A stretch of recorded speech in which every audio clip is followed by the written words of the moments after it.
Ayan po, magandang hapon sa inyong lahat, mga kababayan. Meron lang po akong ipapakita sa inyo. Ito po ay nung 2 araw na ang nakakalipas nung makita ko siya dito. Ayan, ipapakita ko sa inyo guys. Nung isang gabi kasi, ako kasi sanay na sa gabi, ay ito guys. Ayan, yung maliit na timba na yan.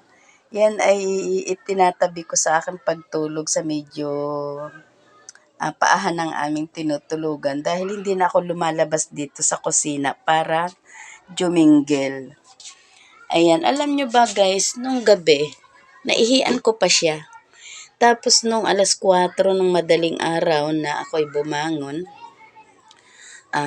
talagang kapag bumabangon ako ng madaling araw, mga 4:00, kinukuha ko na siya para itapon ko siya sa inodoro. Yung aking, sabi lang yung aking ihi. Ayan. Biruin mo guys, nung dadamputin ko siya, medyo madilim kasi. May nakita ako, nakapulupot din eh. Sabi ko, ano ba yung kulay itim na yun na nasa ibabaw ng timba? Diyos ko po, Rudy. Ayan, nung itaas ko siyang ganyan at naliwanagan siya ng ilaw, nakita ko yung ahas, guys. May nakita akong ahas na kulay itim.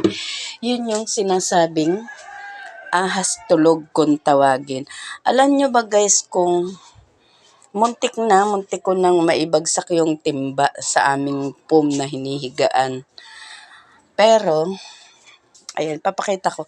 Dito kasi kami nakahiga na mag-ina at yung aking apo. Ayan, tabi-tabi kami dyan. Tapos, dito lang siya nakalagay. Dito lang nakalagay yung timba na yun na iniihian ko sa gabi. Nung buhatin ko siya, ayan, binuhat ko siya din eh. Nakita ko talaga yun, nung itaas ko, nakita ko talaga yung gumagapang na ahas. Ang ginawa ko, naipatong ko siya din eh. Naipatong ko siya dahil nga sa natakot ako, muntik ko pang mabitawan. Alam nyo ba kung saan siya sumuot? Diyan siya sumuot. Ayan, sa uling na yan. Titingnan natin kung nandyan pa siya ngayon. Ayan, titingnan natin siya. Kukuha lang ako ng pansundutan, baka nandyan pa siya.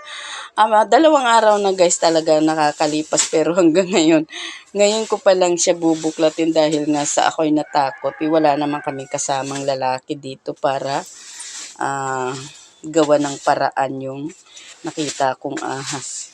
Ayan, dito kasi siya sumuot, guys.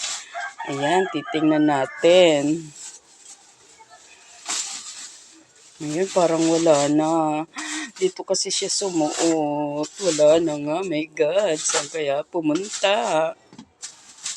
Wala na nga, my God. Saan siya sumuot? Ilayo-layo natin to guys. Baka kasi doon sumuot. Ayan. Iaangat lang natin to ng konti. Ayan siya. Ayan, teka, kukuha ko guys ng ilaw. Madilim kasi dito kahit araw. Ayan, iilawan natin yun.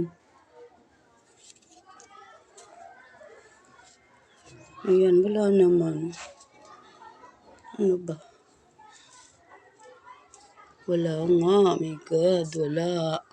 Saan kaya siya sumuot?